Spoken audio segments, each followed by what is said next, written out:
Bien, hermanos, pues buenas tardes a todos ustedes, hermanos de la Iglesia Cristiana Valle de Chalco. Es para mí una bendición y una enorme responsabilidad poder estar con ustedes, compartirles la palabra de Dios. Es una gran emoción en este tiempo de confinamiento que, bueno, por situaciones que ustedes ya conocen, pues tenemos que estar en casa, pero gracias a Dios también porque nos brinda de estos medios para podernos comunicar y poder ser edificados a través de la bendita palabra del Señor. Y bueno, agradezco al Señor esta oportunidad, a mi hermano Oscar que me ha hecho favor de invitarme, y pues mi oración, hermano, y mi deseo es que lo que vamos a ver en esta tarde pues sea de edificación para nuestras vidas. El hermano Oscar me decía que este tiempo lo ocupan para oración y para estar estudiando acerca de este tema de oración, que ya llevan varias semanas haciéndolo. Así que yo he preparado en mi corazón un tema que está relacionado con la oración. El tema que vamos a revisar en esta tarde es afirmando nuestra confianza en Dios. Afirmando nuestra confianza en Dios. Ese es el título de lo que vamos, con el favor de Dios, a revisar en esta noche. Y bueno, pues vamos a comenzar. Sin duda alguna, hermanos, en estos tiempos se conjugan diferentes situaciones. Tenemos por un lado la pandemia, la inseguridad, la inestabilidad económica, en fin. Y estas situaciones han puesto a prueba nuestra confianza en Dios. Nos preguntamos por qué Dios permite todo esto. Y esto afecta nuestro ánimo para orar. Pues nos sentimos decepcionados, nos sentimos muchas veces frustrados, y también hay que decirlo de una manera pecaminosa, quisiéramos que Dios nos diera una explicación convincente del por qué actúa de cierta forma o por qué permite que sus hijos pasen por ciertas calamidades. Si esto nos ha sucedido, y seguramente nos ha sucedido, pues somos humanos, somos carne, necesitamos comprender algunas verdades acerca de la persona de Dios que nos permitirán entender la finalidad de ciertos acontecimientos en nuestras vidas, sabiendo que Él se mueve por propósitos eternos que nosotros en nuestra humanidad caída no alcanzamos a comprender. Lo primero que debemos decir es que no confiar en Dios es un pecado, porque es poner en duda su verdad, su capacidad, sus intenciones, su sabiduría, su misericordia y su soberanía. Es decir, es poner en duda la integridad de nuestro Dios y su carácter como es revelado en las Escrituras, en su bendita palabra. Por este motivo vamos a revisar algunas verdades reveladas en las Escrituras que nos ayuden a afirmarnos en el conocimiento de Dios. Porque desconfiar de Dios es no conocerlo, y que por lo tanto nos ayuden a fortalecer nuestra confianza en Él.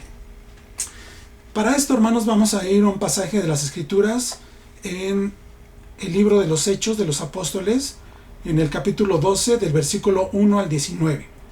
En el libro de los Hechos de los Apóstoles, capítulo 12, del versículo 1 al 19. Voy a darle lectura a estos versículos. Dice así la palabra del Señor. Dice: en aquel tiempo el rey Herodes echó mano a algunos de la iglesia para maltratarles. Estoy leyendo en la Reina Valera 60. Dice el versículo 2: y mató a espada a Jacobo, hermano de Juan.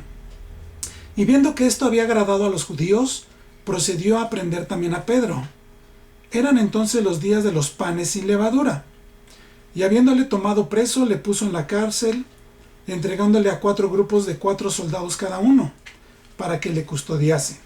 Y se proponía sacarle al pueblo después de la Pascua. Así que Pedro estaba custodiado en la cárcel, pero la iglesia hacía sin cesar oración a Dios por él. Y cuando Herodes le iba a sacar, aquella misma noche estaba Pedro durmiendo entre 2 soldados, sujeto con 2 cadenas, y los guardas delante de la puerta custodiaban la cárcel. Y aquí que se presentó un ángel del Señor y una luz resplandeció en la cárcel, y tocando a Pedro en el costado, le despertó diciendo: levántate pronto. y las cadenas se le cayeron de las manos. Y le dijo el ángel: «Cíñete y átate las sandalias». Y lo hizo así. Y le dijo: «Envuélvete en tu manto y sígueme». Y saliendo le seguía, pero no sabía que era verdad lo que hacía el ángel, sino que pensaba que veía una visión. Habiendo pasado la primera y la segunda guardia, llegaron a la puerta de hierro que daba a la ciudad, la cual se les abrió por sí misma, y salidos pasaron una calle y luego el ángel se apartó de él.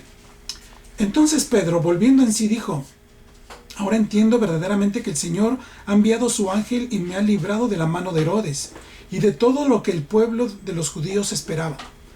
Habiendo considerado esto, llegó a casa de María, la madre de Juan, el que tenía por sobrenombre Marcos, donde muchos estaban reunidos orando. Cuando llamó Pedro a la puerta del patio, salió a escuchar una muchacha llamada Rode, la cual, cuando reconoció la voz de Pedro, de gozo no abrió la puerta, sino que corriendo adentro dio la nueva de que Pedro estaba a la puerta. Y ellos le dijeron: «Estás loca». Pero ella aseguraba que así era. Entonces ellos decían: «Es su ángel». Mas Pedro persistía en llamar, y cuando abrieron y le vieron, se quedaron atónitos. Pero él, haciéndoles con la mano señal de que callasen, les contó cómo el Señor le había sacado de la cárcel y dijo: «Haced saber esto a Pedro y a los hermanos». Y salió y se fue a otro lugar. Luego que fue de día, hubo no poco alboroto entre los soldados sobre qué había sido de Pedro. Mas Herodes, habiéndole buscado sin hallarle, después de interrogar a los guardas, ordenó llevarlos a la muerte. Después descendió de Judea a Cesarea y se quedó ahí. El libro de los Hechos, hermanos, nos narra la forma como el evangelio se expandió desde Jerusalén, iniciando con un grupo de 120 discípulos, entre ellos los apóstoles, teniendo a Pedro como líder principal, predicando primordialmente a los judíos. Y nos lleva este libro hasta terminar en Roma, con el apóstol Pablo como el líder principal, maestro y apóstol a los gentiles. Y en todo este transcurso encontramos, por una parte, la continua adhesión y multiplicación de creyentes, y por la otra, todas las vicisitudes por las que los apóstoles y sus colaboradores tuvieron que pasar. En este sentido, es importante puntualizar la situación de la iglesia aquí. Como lo dice el texto, estaban siendo perseguidos por el gobierno civil. En este pasaje que acabamos de leer, por causas pecaminosas, pues Herodes, Agripa I, que era nieto del rey Herodes que mandó a matar a los niños cuando Jesús nació, solo quería congraciarse con los judíos, solo quería tener su apoyo. Por otra parte, los representantes del judaísmo también estaban en oposición a la iglesia, y encontramos también que al irse expandiendo el evangelio en Asia hasta llegar a Europa, también sufrió la oposición tanto de judíos como de los cabecillas de las religiones paganas, como en Éfeso y Filipos. De esta narración se desprenden varios aspectos que también están presentes en nuestras adversidades personales y que nos permitirán tener una base para la reflexión en esta noche. Con la advertencia de que no trataremos de responder a todo esto, pues no nos alcanzaría el tiempo, pero las esbozo para tener un punto de partida para nuestro análisis. Pero sí consideraremos más adelante los aspectos más relevantes. Entonces plantearemos algunas preguntas iniciales derivadas del texto que acabamos de leer. En primer lugar, ¿por qué Dios permite que la autoridad civil arremeta contra su iglesia y le cause estragos? ¿Es Dios quien lo permite o solo es un espectador pasivo e impotente? Hay quienes piensan que si bien Dios es todopoderoso, no es bueno, debido a que hay sufrimiento, debido a que hay desgracias en el mundo. Eso es lo que piensan, que Dios es todopoderoso, pero no es bueno. Por otra parte, hay quienes dicen, no, Dios es bueno, pero lamentablemente no es todopoderoso. Bueno, la Escritura nos dice que Dios es las dos cosas, es tanto todopoderoso como es un Dios bueno. Y bueno, eso vamos a irlo viendo más adelante. Una segunda pregunta sería, ¿por qué Dios permite que asesinen al apóstol Jacobo, al hermano de Juan? Una más dice, ¿cómo es que Dios libera a Pedro de una manera sobrenatural, pero no liberó a Jacobo y a otros cristianos que también habían sido capturados? ¿Fue por causa de la oración ferviente que Dios liberó a Pedro tan extraordinariamente? Si es así, entonces, ¿acaso no oraron lo suficiente por Jacobo? ¿Qué nos dice el hecho de que ante esta adversidad la iglesia se reunía a orar? Por 7 días y aún avanzada la noche. ¿Cuál sería el contenido de esa oración? Un eslogan que se escucha muy a menudo, que es muy popular, es que la oración tiene poder. Pero nos preguntamos, ¿esto quiere decir que al orar hacemos que Dios actúe tal y como se lo pedimos o demandamos? Y cuando esto no sucede así, ¿qué sucede? ¿Cómo nos sentimos? ¿Qué explicación podemos dar respecto a esto? Entonces, mis hermanos, nos damos cuenta que estas reflexiones nos remiten a situaciones por las que cada uno de nosotros hemos pasado o incluso estamos pasando actualmente. Debemos decir que no es nada fácil confiar en Dios en momentos de prueba y adversidad. Y podemos entonces plantear las siguientes situaciones ya trayéndolas a nuestro contexto actual. Ante esta pandemia por el COVID, no podemos dejar de mencionarlo, pues hemos sido testigos del estrago que esta enfermedad ha ocasionado y está ocasionando. Vemos que hay quienes se enferman y hay otros que no. De los que enferman, algunos se sobreponen pronto de la enfermedad, mientras que a otros la enfermedad les causa más estragos y les deja secuelas de por vida. Y hay otros que ya forman parte de las estadísticas de fallecimientos por esta causa. Con seguridad, ante todo esto, estamos todos nosotros orando, y nuestro deseo es que todos nos volviéramos inmunes de manera inmediata y que a nadie de nosotros o a nuestros conocidos les afectara este virus. Pero la realidad es que no es así. Y al igual que nuestra historia que leímos, ¿cuál es la respuesta más común que podemos dar ante estos hechos? Lo que escuchamos más frecuentemente es que Dios tiene todo bajo control, Dios sabe lo que hace, decimos que se haga la voluntad del Señor, etc.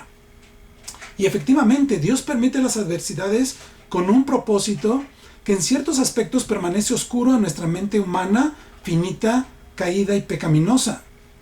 Isaías 55:9 leemos lo siguiente: como son más altos los cielos que la tierra, así son mis caminos más altos que vuestros caminos, y mis pensamientos más que vuestros pensamientos. Pero cuando estas cosas suceden así, y parece que Dios no nos oye, o vemos que las cosas pasan de manera opuesta a lo que estamos pidiendo, la ansiedad y la incertidumbre asaltan nuestro corazón. Y pensamos, ¿realmente puedo confiar en Dios? ¿Es Dios digno de mi confianza? Es definitivo que Dios tiene un propósito específico para cada uno de nosotros, al cual contribuyen cada una de las diferentes calamidades por las que pasamos. Y está esto claramente demostrado en su palabra. Ahora, volviendo al texto que leímos de Hechos capítulo 12, hay algunos aspectos que quiero resaltar y que debemos siempre recordar al pasar por alguna eventualidad. En primer lugar, vemos que la maldad del rey Herodes hace estragos entre el pueblo de Dios. Obviamente Dios no es el autor del mal. Él no causa el mal a fin de lograr sus propósitos. El mal ya está en el mundo, a causa del pecado y de los deseos egoístas del ser humano que lo hacen alejarse de Dios. Pero Dios se sirve de este mal para llevar a cabo sus planes. Como ejemplo, pensemos en el hecho que ha marcado pues la historia y nuestras vidas, que es la muerte de nuestro Señor Jesucristo. Fue traicionado. Los líderes tuvieron envidia de él. Pilato, pudiendo liberarlo, se acobardó dejando que las cosas siguieran su curso. Fue clavado en una cruz, un sistema cruel, inhumano de tortura, etcétera, ¿no? Dios no puso el mal en el corazón de estos hombres. El mal ya estaba ahí. Solamente que Dios lo permitió para que sus propósitos se pudieran llevar a cabo. Como lo dice el apóstol Pedro en su primera predicación, allí en Hechos capítulo 2, versículo 27 y 28, dice que Dios ya tenía un designio eterno y sus planes se llevaron a cabo por medio de estos personajes, ¿no? De Poncio Pilato. Permitió que el Señor fuera apresado y fuera puesto en esa cruz, pero todo se cumplió de acuerdo al plan que Dios ya había trazado. En segundo lugar, hermanos, derivado de lo anterior, Dios permite que Jacobo muera, y es él quien decide liberar a Pedro. ¿Qué nos dice esto? Pues la única respuesta que podemos dar a esta situación es que Dios es soberano. En Lamentaciones 3, 37 y 38 leemos lo siguiente. Lamentaciones 3, 37 y 38. ¿Quién es aquel que habla y así sucede, a menos que el Señor lo haya ordenado? ¿No salen de la boca del Altísimo tanto el mal como el bien? Esto muchas veces causa cierto conflicto, ¿no es cierto? En nuestra mente, en nuestro corazón. ¿Cómo puede ser que Dios pueda ordenar las cosas para que sucedan de esta manera? Pero es que Dios usa instrumentos para lograr sus propósitos, ya sean para bendición o incluso para juicio. Recordemos, por ejemplo, a Nabucodonosor y a Ciro. A Nabucodonosor Dios lo utilizó como un instrumento de juicio contra Judá por haberse rebelado en contra de Dios. Y pasaron 70 años de cautiverio y Dios levantó a otro rey, al rey Ciro de Persia, para establecer un edicto donde permitía a los judíos poder regresar nuevamente a habitar Jerusalén. Y todo esto lo hace Dios. En Job 2.10 leemos lo siguiente. Es la Biblia de las Américas. Job 2.10 dice, pero él le respondió Job a su mujer, dice, como habla cualquier mujer necia, has hablado. ¿Aceptaremos el bien de Dios y no aceptaremos el mal? En todo esto Job no pecó con sus labios. Recordemos también en este libro de Job, cuando le es anunciado que en un momento pierde todas sus posesiones, sus pertenencias, sus ganados, y aún sus hijos mueren. Y entonces él se humilla, rasga sus vestiduras, se echa ceniza en la cabeza y simplemente dice, el Señor dio, el Señor quitó, sea bendito el nombre del Señor. Pero entonces reconoce Job que todo proviene de Dios, aunque sabemos que Satanás estaba también operando ahí, pero a final de cuentas Job glorificó a Dios. Y esto es algo muy importante que nosotros tenemos que aprender, que en medio de cualquier circunstancia adversa, antes de echarle la culpa al diablo, necesitamos humillar nuestro corazón y reconocer la mano de Dios y darle gloria a Dios en todas las cosas. En tercer lugar, al obrar de esta manera, Dios actúa con una sabiduría perfecta que nosotros como seres humanos no alcanzamos a comprender. Ya leímos el pasaje de Isaías. Así como son más altos los cielos que la tierra, así son los pensamientos de Dios. ¿Cómo podemos nosotros ponernos al nivel de Dios? Es imposible. De manera que nunca podremos reclamarle nada a Dios. Él es infinitamente sabio. También en el libro de Job, capítulo 40, versículo 2, leemos lo siguiente. Dice, ¿es sabiduría contender con el omnipotente? El que disputa con Dios responda a esto. En Romanos 11, 33, el apóstol Pablo, al estar disertando acerca del plan y de los propósitos eternos y maravillosos de Dios, termina con esta doxología, ¿no?, hermosa. Dice, oh profundidad de las riquezas y de la sabiduría y de la ciencia de Dios, cuán insondables son sus juicios e inescrutables sus caminos. En cuarto lugar, hermanos, la adversidad trae un impacto positivo en la iglesia, de manera que es movida a actuar. Y en el texto que acabamos de leer, ¿qué es lo que la iglesia estaba haciendo? Se reúne a orar. Hay integración de propósito, se fortalece la unión e identidad unos con otros en estos momentos difíciles. ¿A quién puede recurrir la iglesia a pedir ayuda? En el contexto que leímos en Hechos, ¿a quién podía recurrir la iglesia? El gobierno civil los estaba persiguiendo, los judíos también los estaban persiguiendo. Más adelante vemos que incluso las naciones gentiles también, las religiones paganas también persiguieron a los creyentes. Entonces, hermanos, al reunirse a orar, la iglesia demuestra su dependencia y su confianza en Dios. No se puede orar, hermanos, y ese es un principio que creo que ustedes ya lo han analizado anteriormente, no se puede orar si no hay confianza en Dios. Santiago capítulo 1, versículo 6 dice, pero pida con fe. Y cuando habla de fe, aquí habla de confianza, de la plena certeza. No podemos agradar a Dios si no es por medio de la fe, dice Hebreos capítulo 11, versículo 6. Es imposible agradar a Dios si no es por medio de la fe. En este texto de Santiago 1.6 dice, pero pida con fe, no dudando nada, no poniendo en tela de juicio nada, sino teniendo plena confianza en Dios. Dios no va a responder estrictamente según lo que le pidamos. Sin embargo, sí nos dará la iluminación, nos dará la fortaleza para aceptar y actuar de acuerdo a su perfecta y santa voluntad. Es decir, a lo que Él ya ha decidido que va a hacer. Y así, hermanos, podemos permanecer firmes, seguros y agradecidos con nuestro Dios. En quinto lugar, así en medio del dolor y la angustia, ya sea por vida o por muerte, debemos tener la certeza de que Dios nos ama con amor eterno.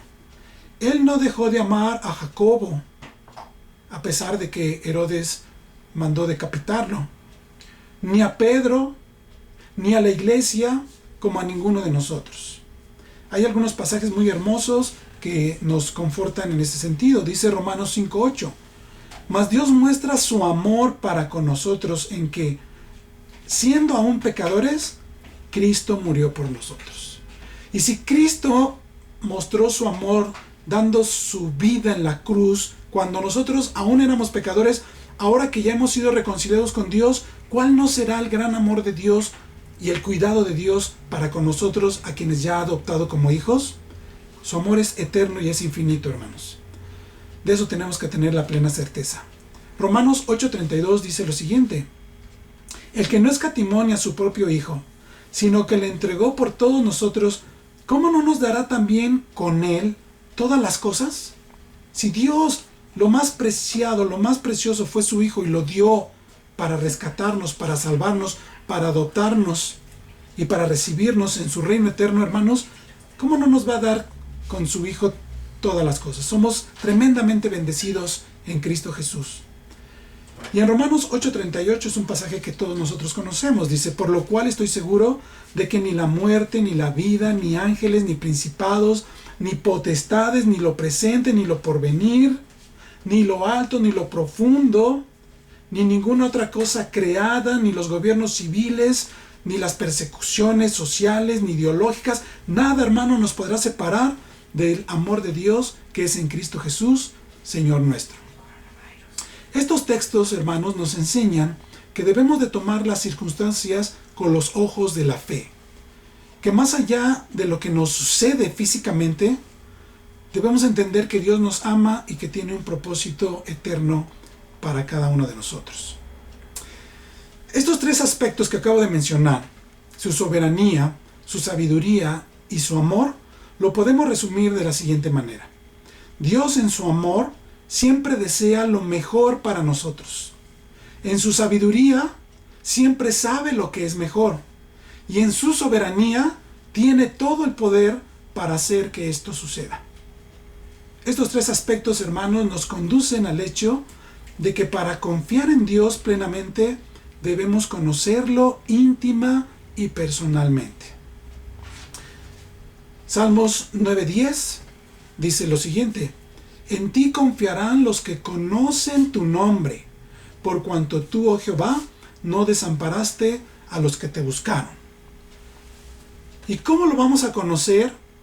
¿Por medio de experiencias místicas, sueños, sentimientos? No, solamente hay una forma de conocer a Dios, y es a través de su revelación escrita en la bendita palabra, en nuestras Biblias. Jeremías 9:23 y 24 dice: así dijo Jehová, no se alabe el sabio en su sabiduría, ni en su valentía se alabe el valiente, ni el rico se alabe en sus riquezas. Mas alabes en esto el que se hubiere de alabar, en entenderme y conocerme que yo soy Jehová, que hago misericordia, juicio y justicia en la tierra, porque estas cosas quiero, dice Jehová. Entonces, hermanos, nuestra confianza en Dios está directamente unida, delimitada por el conocimiento que tenemos de Dios. Un conocimiento débil, superficial, pues realmente produce una fe también débil, superficial. Pero si fortalecemos nuestra fe en el conocimiento de Dios, nuestra fe crecerá, se hará más vigorosa, se hará más fuerte. Podremos realmente confiar en Dios ante cualquier situación por la cual pudiéramos nosotros pasar. Ahora, vamos a un aspecto que también es importante mencionar. Debemos comprender el propósito de Dios, porque hemos estado hablando del propósito. Dios permite estas circunstancias difíciles en nuestras vidas de una manera soberana, ya lo dijimos. Él es eternamente sabio, también es amoroso, pero todo lo hace con un propósito. Hay cosas que definitivamente no alcanzamos a comprender, pero hay aspectos los cuales Dios ya ha revelado en su palabra, y podemos entender el propósito de Dios a través de las circunstancias adversas, de las aflicciones, de los diferentes problemas por los que atravesamos. Hay un pasaje que citamos muy a menudo en medio de momentos difíciles, y es el siguiente. Ustedes lo conocen. Romanos 8, 28 y 29. Romanos 8, 28 y 29. Dice: y sabemos que para los que aman a Dios, todas las cosas cooperan para bien. Estoy leyendo en la Biblia de las Américas. Esto es, para los que son llamados conforme a su propósito. Porque a los que de antemano conoció, también los predestinó a ser hechos conforme a la imagen de su Hijo, para que Él sea el primogénito entre muchos hermanos. Si bien este pasaje contiene muchas verdades, hermanos, para no perdernos en lo que estamos diciendo, vamos a enfocarnos únicamente en el hecho de que Dios tiene un propósito y que todas las cosas cooperan para bien. Así que vamos a enfocarnos en la idea del bien. Nos consolamos pensando en que al final de todo algo bueno va a resultar, ¿no es cierto? Y esta idea surge de nuestro deseo egoísta de que no vamos a sufrir en vano, de que el sufrimiento no puede ser en vano, algo bueno tiene que surgir de todo eso, sino que Dios se las arreglará en darnos algún beneficio, como un mejor empleo, mejor salud, un auto más nuevo, una reconciliación familiar, que puede ser cualquier situación, ¿no? Etcétera, etcétera. Como si el sufrimiento se tratara de un escalón para obtener mejores cosas.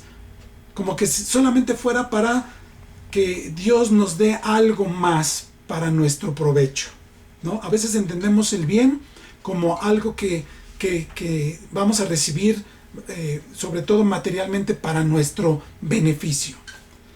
Pero entonces, hermanos, debemos hacernos la pregunta: ¿cuál es el bien para el que todas las cosas cooperan desde el propósito de Dios? Hermanos, el bien de Dios es para los que lo aman. Lo aman los que han sido llamados por Él.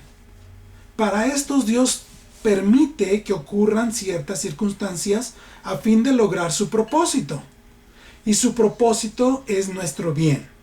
Entonces volvemos otra vez a la pregunta: ¿cuál es ese bien? El siguiente versículo de Romanos 8, 28 y 29 nos lo aclara. Dice: conformarnos a la imagen de su Hijo. Si bien Él cuida de nosotros porque es un Dios amoroso, las situaciones por las que permite que pasemos tienen como finalidad, más que pensar en cosas materiales, tiene el propósito de moldear nuestro carácter en semejanza al de Cristo. Esto lo vemos descrito por Pablo en Gálatas capítulo 5, en lo que ahí denomina el fruto del Espíritu, que son rasgos de carácter de Cristo que Dios, a través de su Espíritu Santo, por medio de la palabra, se van formando en cada uno de nosotros. ¿Cuál es ese fruto del Espíritu? Gozo, paz, paciencia, benignidad, bondad, fe, mansedumbre, templanza. Esto está en Gálatas 5, del versículo 22 y 23. Para manifestar todo esto pese a las circunstancias adversas, creciendo en confianza, obediencia y servicio para con nuestro Dios. Mantener el gozo, hermanos, en medio de las aflicciones, mantener la paz, ser amplios en la paciencia, ser benignos, tener abundante bondad, tener una fe fortalecida, ser mansos y mantenernos en esa templanza. Todo esto en medio de toda adversidad, conflicto, calamidad. El bien que Dios tiene la intención de lograr con estas circunstancias es hacer morir lo carnal, el viejo hombre en nosotros, dejar atrás el orgullo, la vanidad, la hipocresía, el materialismo, la sensualidad, etcétera, etcétera. También podemos, hermanos, añadir que adquirir la imagen de su Hijo es también obtener una imagen clara de Dios como nuestro Padre y aprender a ser conducidos por Él, y que nos muestra su amor a través de las cosas que permite que atravesemos. Pues aún siendo disciplinados por Él, lo que muchas veces no nos gusta es una muestra de que nos ha recibido como hijos. Y ante esto debemos siempre estar agradecidos. En Hebreos capítulo 12, donde habla acerca de la disciplina, dice lo siguiente. Hebreos 12, del versículo 4 en adelante, dice: porque todavía, estoy leyendo la Biblia de las Américas, dice: porque todavía en vuestra lucha contra el pecado no habéis resistido hasta el punto de derramar la sangre. Entonces, vamos a fijarnos que está hablando de la lucha contra el pecado. Y después en el versículo 5 dice: además, habéis olvidado la exhortación que como a hijos se os dirige. Hijo mío, no tengas en poco la disciplina del Señor, ni te desanimes al ser reprendido por Él, porque el Señor al que ama, disciplina y azota a todo el que recibe por hijo. Ahora, también este pasaje nos dice cuál es el propósito de la disciplina. En el versículo 10 dice: porque ellos, hablando de nuestros padres terrenales, dice, nos disciplinaban por pocos días como les parecía bien. Dice, pero Él, Dios, nos disciplina para nuestro bien. Otra vez volvemos al bien. ¿Cuál es el bien? Dice, para que participemos de su santidad. El bien que Dios desea para nosotros tiene que ver no solo con apartarnos de lo que externamente nos podría incitar a pecar, sino a transformar nuestro corazón para sacar el pecado que está allí anidado. Porque esa es la santidad, hermanos. El Señor nos limpia cada vez más y más.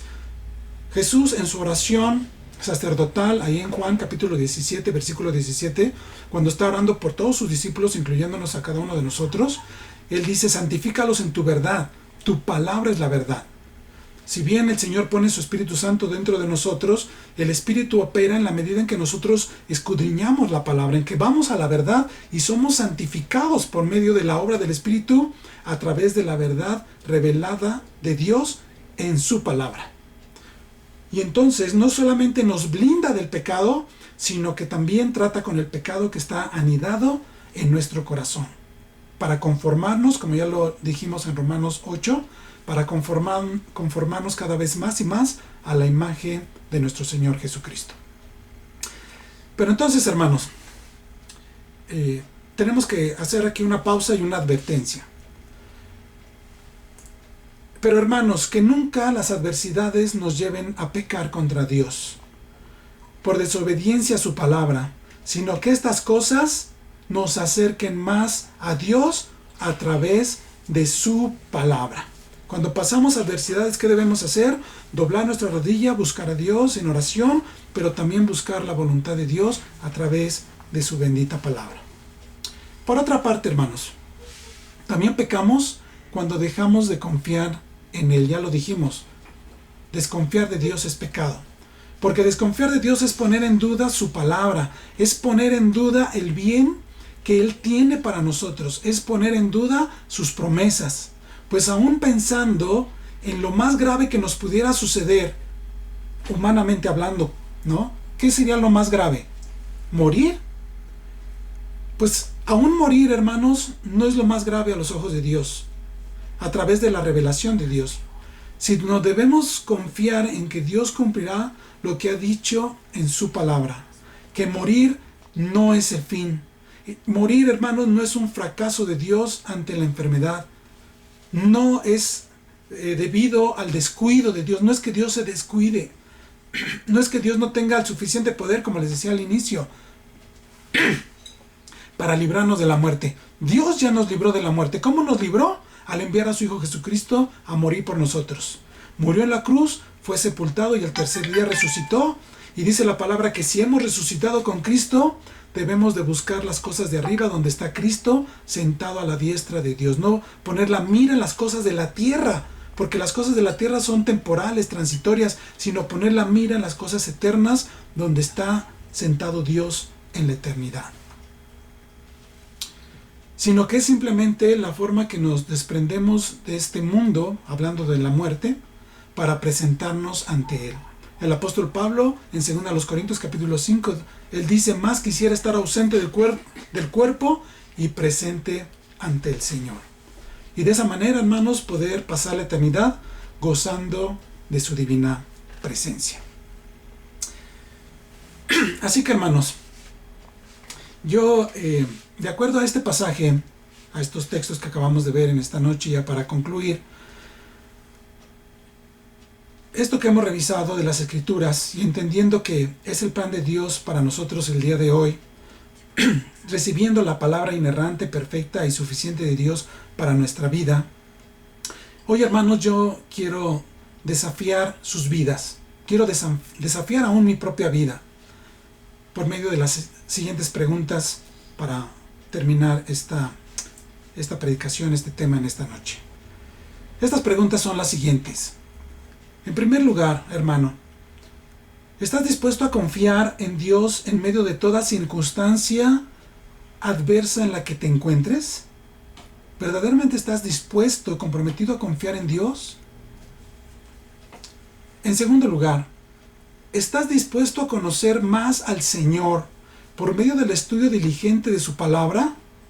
¿Estás realmente dispuesto a escudriñar la palabra, no solo leerla, sino escudriñarla a profundidad con la finalidad de conocer a Dios, que es lo más importante por lo cual Dios nos dejó las Escrituras? En tercer lugar, ¿estás dispuesto a descansar en el hecho de que Dios es soberano, de que nuestro Dios es sabio y de que nuestro Dios es amoroso? ¿Estás dispuesto a descansar en estas verdades? Y en cuarto y último lugar, ¿estás dispuesto, hermano, a ser dócil para que Dios forme la imagen de su Hijo Jesucristo en ti? ¿Dejarte moldear por Dios? ¿Ser humilde? ¿Ser sumiso? ¿Ser dócil ante el Señor? Dejar tu vida en sus manos. Así que, hermanos, pues yo espero con todo mi corazón que así sea, para la gloria de Dios. Así que, hermanos, pues yo les pido ahora que ahí donde estamos, cerremos nuestros ojos y hagamos una oración. Bendito Dios y Padre nuestro, Dios soberano, eterno y perfecto, tú eres nuestro Padre. Te damos gracias, Señor, porque siendo indignos, tú enviaste a tu Hijo a morir en la cruz por cada uno de nosotros. Y Él derramó su preciosa sangre para rescatarnos. Ahora, Señor, venimos a ti con fe, Señor, con agradecimiento, pues nos has adoptado como tus hijos. Y como hijos tuyos, Señor, tú nos disciplinas, tú nos moldeas, Señor, a través de diversas situaciones, circunstancias por las que nos permites pasar. Todos, Señor, en un momento u otro hemos pasado por diferentes problemas, hemos pasado quizá por persecución, hemos pasado, Señor, por dificultades, pero tu palabra nos enseña que tú utilizas todo eso para el bien, para nuestro bien, no para un bien egoísta, Señor, sino para el bien de formarnos a la imagen de tu Hijo Jesucristo, para ser como Él en obediencia, en servicio, para ser como Él en humildad, para mantenernos gozosos, para ser amplios en paciencia, para tener una fe sólida, Señor. Gracias porque tú estás haciendo tu obra en cada uno de nosotros. A veces es difícil, Señor, pasar por dificultades, pero queremos darte las gracias. Gracias, Señor, por lo que nos permites vivir. Gracias, Señor, porque nada sucede de manera espontánea y súbita, sino que todo, Señor, tú lo permites para cumplir tus propósitos eternos en cada uno de nosotros. Te doy gracias por mis hermanos, Señor, de la Iglesia Cristiana Valle de Chalco, Señor, que sigas tú fortaleciéndoles en tu fe, que levantes su ánimo, su gozo, Señor, que les llenes de fortaleza espiritual, Señor, y que juntos podamos poner la mira en las cosas de arriba, donde está Cristo sentado a tu diestra. Sabemos, Señor, que algún día hemos de partir de este mundo, pero que eso no nos llene de congoja, sino de gozo, al saber que en Cristo Jesús hemos vencido, Señor, hemos vencido toda circunstancia y también hemos vencido la muerte, porque en Cristo tenemos la promesa de vida y de vida eterna. Es en Cristo en quien está nuestra resurrección. Gracias te doy por este tiempo que me permites compartir tu palabra. Señor, que sea tu Espíritu Santo obrando en cada uno de nosotros, haciendo que esta palabra se haga viva, Señor, y sea eficaz en nuestras vidas. Gracias te damos en el santo, bendito y precioso nombre que es sobre todo nombre, en el nombre de nuestro Señor y Salvador Jesucristo. Amén.